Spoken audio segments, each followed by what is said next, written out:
A gente vai falar da Ponte de Guaratuba. Mesmo com a decisão suspendendo a licença prévia ambiental para o início da construção da obra, o secretário Sandro Alex afirma que o governo vai seguir com o cronograma do projeto.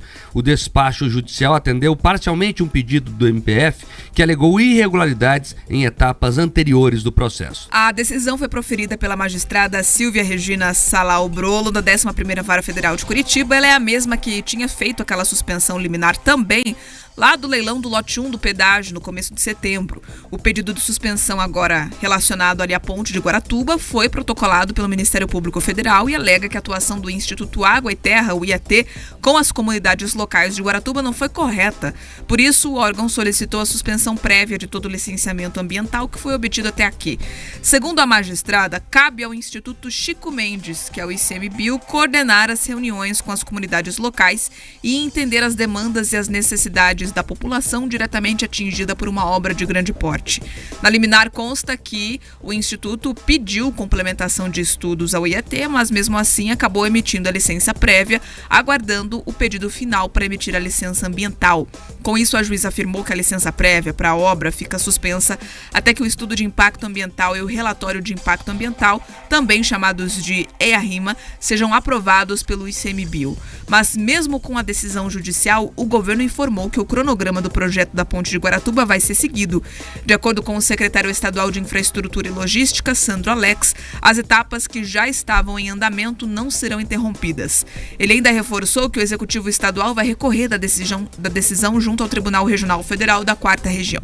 Em nome dos milhões de paranaenses que defendem a construção da Ponte de Guaratuba há quase 50 anos e de toda a nossa equipe da infraestrutura, que trabalha desde o início, cumprindo todas as formalidades da construção dela, o governo do Paraná informa que estará ingressando através da Procuradoria-Geral do Estado com uma ação no Tribunal Regional Federal em Porto Alegre para restaurar toda a legalidade do processo. Seguimos com o canteiro de obras e com a fabricação das peças conforme o cronograma já estabelecido pelo governo do Paraná. O deputado Fábio Oliveira, do Podemos, e que é coordenador da Frente Parlamentar da Assembleia Legislativa, que está acompanhando as obras de infraestrutura no Estado, criticou essa suspensão da licença prévia. O argumento central é que a competência para a licença deveria ser do IBAMA, não do IAT. A juíza que analisou, porém, concordou apenas com a alegação de que o EIA-RIMA ele deveria ter sido autorizado pelo ICMBio e por isso suspendeu o processo de licença prévia com base nesse motivo. O grande problema dessa liminar é que, mais uma vez, as obras ficam paradas em razão de burocracia exagerada e de um provável ambientalismo excessivo. Obviamente que isso compromete, mais uma vez, o desenvolvimento do Paraná. Questionado, o Instituto Água e Terra afirmou que não vai se manifestar sobre a decisão judicial. O IBAMA ressaltou em resposta encaminhada à Justiça que cabe ao IAT obter o licenciamento ambiental e que o pedido de transferência da competência para o órgão federal viola a regra de competência administrativa em matéria ambiental, além de ofender o Pacto Federativo e o princípio da separação dos poderes. O Instituto Nacional de Colonização e Reforma Agrária Paraná, o INCRA, também respondeu à Justiça que assumiu a coordenação das atividades de licenciamento ambiental em terras ocupadas pelos remanescentes de quilombos, em articulação com o órgão ambiental responsável, e que não houve omissão no caso. A construção da Ponte de Guaratuba está recebendo um investimento total de 386 milhões de reais. É uma ponte com mais de 1 quilômetro de extensão e liga os municípios de Guaratuba a Matinhos. Vamos lá, essa é a juíza Silvia Regina Salal Brolo, a mesma que suspendeu o lote 1 do pedágio. É a mesma. É uma juíza que tem longo histórico ambiental.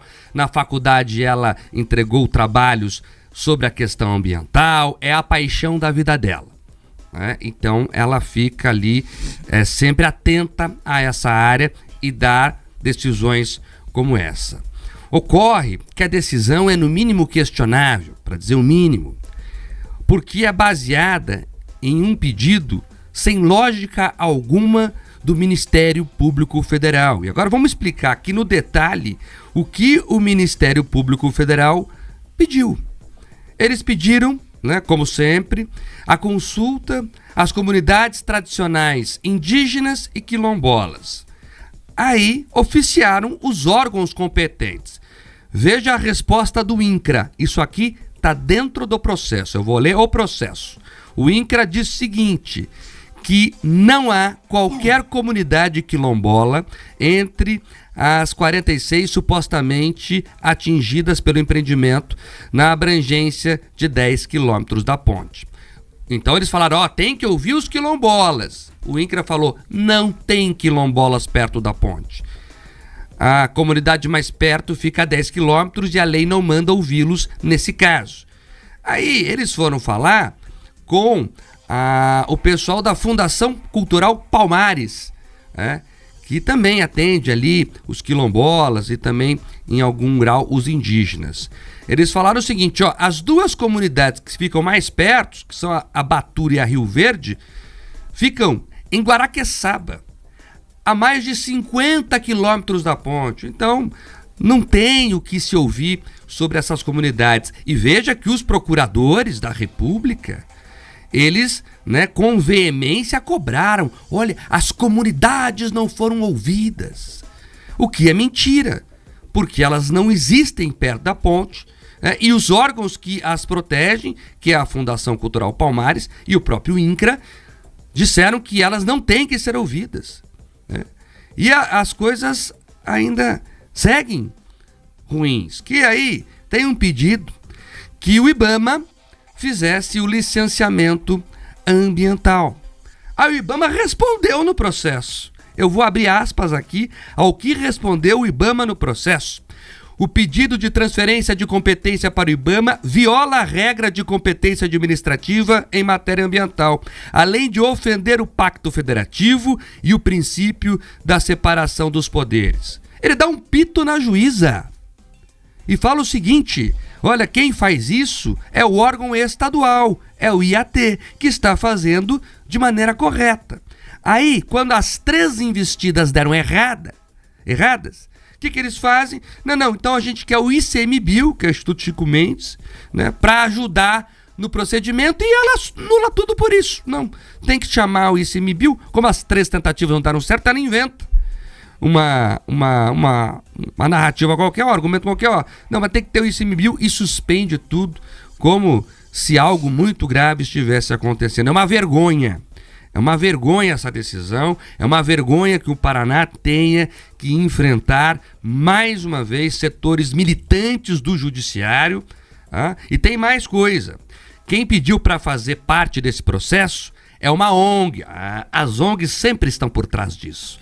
Ela pediu para fazer parte do processo, até não foi atendida, mas ficou ali, na boca do gargarejo. A ONG CEDEA. Quem é a ONG CEDEA? A ONG CEDEA tem como presidente a Laura de Jesus. Quem é a Laura de Jesus? Uma militante histórica do PCdoB. Então você começa a perceber que essa discussão foi politizada. Então tem lá promotores que sequer abriram o mapa para saber onde ficavam as comunidades indígenas e quilombolas, para poder fazer o pedido, levar um pito das entidades. Aí você tem uma militante de esquerda, que por algum motivo não quer a obra, queríamos até entender, e temos uma juíza que é muito aberta, para dizer o mínimo, a tudo isso. O que eu espero é que a decisão seja corrigida em Porto Alegre, segunda instância da Justiça Federal do Paraná, para que o Paraná não perca mais tempo. Nós estamos esperando essa ponte há 30 anos. 30 anos, não dá mais para ficarmos nas mãos de ambientalistas fanáticos, radicais. Os estudos foram feitos. Pra você ter uma ideia, o estudo noturno para saber como a iluminação da ponte vai afetar as aves marinhas noturnas foi feito. Se tem lá, Pedroso, o estudo da corrente, como o pilar da ponte vai afetar a corrente marinha, se vai afetar as tartarugas marinhas ou não, tá tudo lá, foi feito. Eles fingem que não vem e querem achar problema onde não age. Chega. Olha, é uma vergonha que o Paraná fique refém de pessoas que querem manter o estado congelado, parado no tempo, principalmente pessoas que têm uma visão de ficar olhando pelo retrovisor, sonhando com o passado que nunca mais vai voltar, principalmente com uma ideia de conservação atrasada, retrógrada, que paralisa as coisas. No mundo inteiro se discute que qualquer ação que visa proteger o meio ambiente tem que garantir ali a sustentabilidade, tem que garantir a integração humana com todas aquelas regiões. Então, quando você imagina que a ponte é que vai causar impacto, você traz uma ignorância. Quem conhece a realidade da travessia, quem precisa utilizar, sabe que a poluição sonora, a poluição ali por conta dos combustíveis, a poluição por conta dos gases emitidos pelos caminhões que são obrigados a parar ali, pelos carros que são obrigados a parar ali, pelas balsas que são obrigadas a operar ali, você já entende que não faz sentido você retardar ainda mais todo esse processo. Isso joga contra o estado do Paraná. São pessoas que ou têm algum tipo de interesse econômico envolvido ou têm de fato um pensamento parado no tempo. Mark, como que alguém pode me dizer que a ponte vai causar mais impacto do que algumas balsas ali encalhadas? A gente viu algumas inclusive com risco ali de afundarem. Não existe, não faz sentido. É a pessoa tentar tampar o sol com a peneira. Espero que de fato esse tipo de situação seja revista e, mais do que isso, já passou da hora dos nossos deputados, dos nossos senadores, em alguma medida encontrarem ali talvez uma revisão legislativa para colocar freio nesse tipo de ativismo que não para. É isso, tem gente que olha para a natureza simplesmente apaixonado pela natureza verde e esquece completamente da importância do ser humano e do Estado como um todo. Aliás, Pedroso, isso é interessante, o estudo traz o dado que o guará é uma ave vermelha muito bonita, dá nome ali à região, por isso que é Guaratuba, né? A terra dos guarás, que infelizmente sofre com um processo de extinção. Mas o estudo traz o dado que as balsas incomodam mais as aves do que a ponte quando concluída. Então o estudo mostra isso, mas tem gente que pinça o estudo lá, o que interessa, né, para fazer o discurso que a ponte é ruim. Enfim, vamos em frente, vamos torcer agora para essa decisão ser revista e que o governo não pare a obra, né, já que está só no canteiro por enquanto, está fazendo as peças, isso ali não acaba interferindo, porque não está montando nada ainda de fato lá no mar.